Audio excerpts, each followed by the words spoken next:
Assalamualaikum warahmatullahi wabarakatuh. Majalah Al-Wa'i edisi Oktober 2024. Judul Partai Politik Islam ditulis oleh Utsman Zahid As-Sidani. Gonjang-ganjing perpolitikan di negeri yang berpenduduk mayoritas muslim ini seperti tidak ada habisnya. Perilaku para elit politik semakin hari semakin bejat dan memprihatinkan, jauh dari nilai-nilai kemanusiaan, apalagi nilai-nilai Islam. Partai-partai politik pun berlomba berebut kekuasaan. Tak jarang terjadi konflik, baik internal maupun eksternal. Namun, pada akhirnya mereka berdamai, disatukan kembali oleh dan berkoalisi demi kepentingan. Wajah partai politik pun tidak tampak kecuali sebagai kumpulan manusia rakus, kekuasaan, jabatan, dan kedudukan. Hal ini mendorong sebagian muslim yang apolitik dengan alasan bahwa politik adalah kotor menjadi semakin mantap dengan pandangannya. Pada saat yang sama, kondisi kaum muslim semakin memprihatinkan. Pasalnya, berbagai kebijakan dan hukum negara semakin zalim. Masalahnya bagaimana jika partai politik dan kader-kadernya justru menjadi sumber kezaliman dan sumber masalah? Disinilah pentingnya kembali mengkaji dan memahami partai politik dalam Islam. Bagaimana parpol dibentuk, asas berdirinya, tujuan pembentukannya, dan amal serta fungsinya. Politik dalam Islam.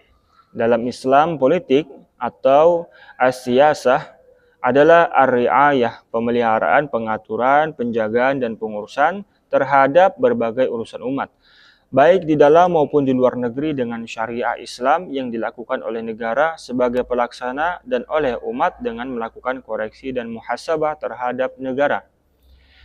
Definisi ini terpancar dari hadis Nabi Muhammad SAW tentang peran para nabi di tengah kaumnya dan para khalifah pemimpin negara Islam di tengah-tengah umat. Artinya, dulu Bani Israel dipimpin, dipelihara, diatur, diurus oleh para nabi. Setiap kali seorang nabi wafat, ia digantikan oleh nabi yang lain. Sungguh tidak ada nabi setelah aku, yang akan ada adalah para khalifah dan jumlah mereka banyak. Hadis riwayat Al-Bukhari. Dari paparan singkat di atas dapat disimpulkan bahwa aktivitas politik wajib dilakukan oleh negara dalam bentuk pengurusan umat secara praktis sesuai syariah Islam. Aktivitas politik juga wajib dilakukan oleh umat dalam wujud amar makruf nahi mungkar serta koreksi dan kontrol atas kebijakan-kebijakan negara agar sesuai dengan syariah Islam. Karena itu keberadaan partai politik yang bergerak di tengah-tengah umat sangatlah penting. Parpol memiliki tugas membimbing dan mengedukasi umat serta menggerakkan mereka. Dengan itu, aktivitas politik umat yang merupakan hak dan sekaligus kewajiban dapat tertunaikan dengan baik dan sempurna.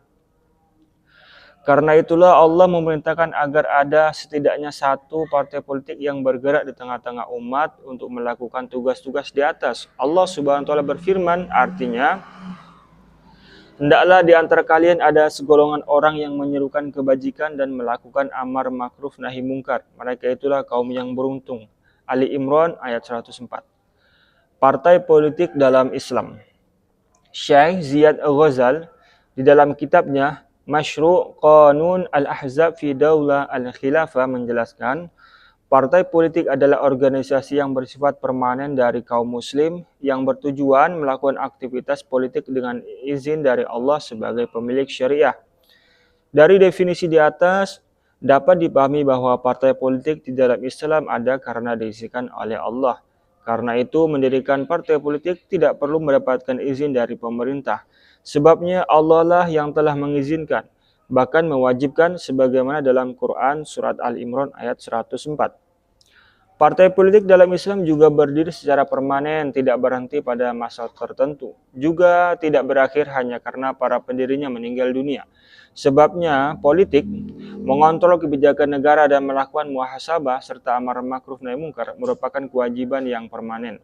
Dengan demikian, keanggotaan partai politik Islam wajib dari kalangan kaum muslim. Asas partai politik. Dalam Islam, partai politik wajib berasaskan Islam. Visi, misi, program kerja, dan berbagai uslubnya yang ditempuh wajib berdasarkan syariah Islam. Ukhuwah Islamiyah merupakan ikatan dalam keanggotaan partai.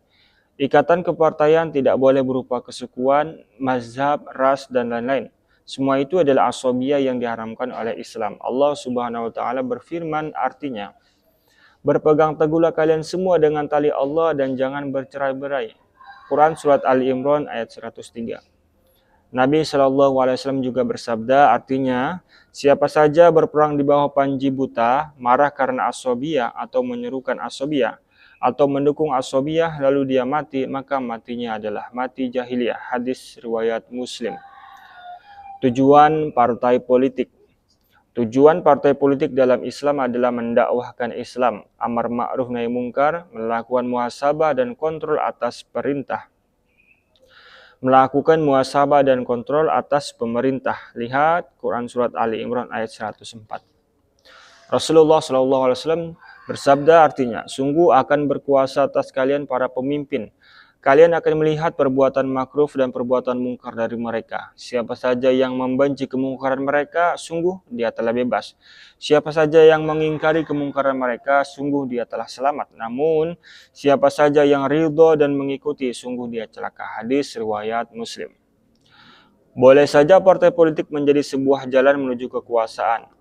Melalui partai, seseorang dapat menyampaikan dan mensosialisasikan visi dan misinya dalam mengurus pemerintahan berdasarkan Islam. Namun, kekuasaan tidak boleh menjadi tujuan partai. Sebabnya, tugas partai adalah dakwah, amar ma'ruf nahi mungkar, dan melakukan muhasabah terhadap kekuasaan. Aktualisasi partai politik saat ini.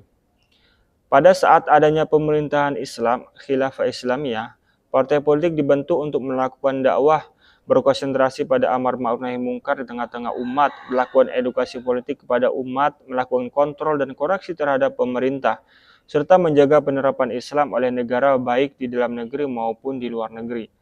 Adapun pada saat tidak adanya pemerintahan Islam, khilafah Islamiyah, maka partai politik wajib didirikan dengan tujuan melanjutkan kembali kehidupan Islam melalui penegakan kembali khilafah Islam yang menerapkan Islam. Sebabnya, sumber utama semua masalah saat ini adalah lenyapnya Islam dari kehidupan manusia. Karena itu satu-satunya jalan untuk menyelesaikan berbagai problem tersebut adalah dengan mengembalikan Islam yang mewujud ke dalam sistem kehidupan Islam yang diterapkan oleh negara dalam semua aspeknya. Dalam perjuangannya, partai politik wajib meneladani Rasulullah Muhammad SAW. Dalam menegakkan negara Islam pertama, Rasulullah SAW berjuang mengubah pemikiran, perasaan, perilaku, dan peraturan hidup jahiliyah menjadi pemikiran, perasaan, perilaku, dan peraturan Islam. Beliau membentuk generasi sahabat dalam meneruskan risalah dakwah hingga tersebar ke seluruh pelosok dunia. Ciri khas dakwah beliau adalah pemikiran. Rasulullah SAW memulai dakwahnya dengan menyebarkan pemikiran berupa akidah, pandangan hidup, dan pemahaman Islam. Beliau sekaligus mendobrak segala bentuk pemikiran dan pandangan hidup sesat, serta menghancurkan semua bentuk kepercayaan dan tradisi nenek moyang jahiliyah. Selain dakwah pemikiran, gerakan dakwah Rasulullah SAW adalah gerakan siasah atau politik. Beliau mengarahkan potensi umat pada pembentukan suatu kekuatan politik sebagai pelindung dan pendukung dakwah. Semua itu tentu dilakukan tanpa kekerasan. Sebabnya, aktivitas dakwah dilakukan dengan pemikiran, bukan dengan senjata atau kekerasan. Gerakan dakwah politik kutlah Rasulullah Muhammad SAW dapat dijelaskan sebagai berikut. Pertama, marhalah sakif wa takwin, yaitu tahap pembinaan dan pengadaran. Tahapan dakwah ini terjadi pada periode Mekah. Beliau membentuk kepribadian Islam pada diri para sahabat yang telah masuk Islam dan membentuk mereka menjadi kelompok dakwah. Pada fase ini Rasulullah SAW menyembunyikan kelompok dakwahnya dan juga aktivitasnya. Namun, setiap anggota kelompok dakwah tidak pernah menyembunyikan keislaman mereka. Dengan demikian, setiap individu sahabat telah dikenal sebagai muslim yang mendakwahkan agama barunya, yaitu Islam. Mereka berdakwah di tengah-tengah masyarakat Makkah hingga Allah memerintahkan mereka menunjukkan diri. Artinya, yang dimaksud dengan dakwah secara sembunyi-sembunyi adalah menyembunyikan kelompok dakwahnya, bukan keislaman para sahabat. Kedua, berinteraksi dengan umat. Fase ini diawali dengan turunnya firman Allah SWT yang memerintahkan dakwah secara terang-terangan, yaitu dalam Quran Surat Al-Hijr ayat 94. Ayat ini menunjukkan bahwa pada mulanya dakwah Rasulullah SAW dilakukan secara tersembunyi. Saat itulah Rasulullah SAW telah mengumumkan adanya kelompok dakwah yang kuat. Kejadian itu sangat mengagetkan masyarakat Makkah dan penguasa Quraisy. Sejak itu mulai terjadi perlawanan besar terhadap dakwah. Pada fase ini beliau juga melakukan as-sira al-fikri, pergulatan pemikiran, dan al-kifa as-siyasi, perjuangan politik. Beliau mencela praktik-praktik kesyirikan, kezaliman, dan berhala-berhala, juga menegakkan hujah atas orang-orang kafir. Beberapa ayat merekam aktivitas ini, diantaranya At-Tur ayat 35, Al-Anbiya ayat 98, dan lain-lain. Pada fase ini Rasulullah SAW juga melakukan Dorb al-Alaqat. Ini adalah upaya untuk memutus hubungan antara masyarakat dengan sistem rezim yang tengah diterapkan dan para penjaganya. Ini dilakukan oleh beliau untuk meruntuhkan sikoh atau kepercayaan masyarakat kepada sistem jahiliyah dan para penjaganya. Dengan itu, masyarakat beralih pada Islam dan para pejuangnya. Beliau juga melakukan tolabun nusrah, menggalang dukungan dari para pemilik kekuatan dengan dua tujuan, perlindungan terhadap dakwah dan pelimpahan kekuasaan yang ada di tangan mereka kepada Rasulullah SAW untuk menerapkan sistem Islam. Pada akhirnya beliau dipertemukan dengan sebagian pemuka Yasrib yang kemudian oleh beliau diubah namanya menjadi Madinah. Mereka bersedia memeluk Islam dan siap mendakwakan Islam kepada kaumnya. Rasulullah SAW lalu mengutus Mus'ab bin Umair ke Madinah untuk menyiapkan Madinah. Selama 1 tahun berdakwah, Mus'ab bin Umair mampu menyiapkan Madinah. Ia mendapat dukungan dari para pembesar Madinah. Mereka bersedia memberikan kekuasaannya kepada Rasulullah SAW tanpa syarat apapun. Lalu terjadilah Baiat Aqabah kedua. Dari baiat ini Rasulullah menegakkan negara Islam pertama di Madinah Al-Munawwarah. Wallahu alam.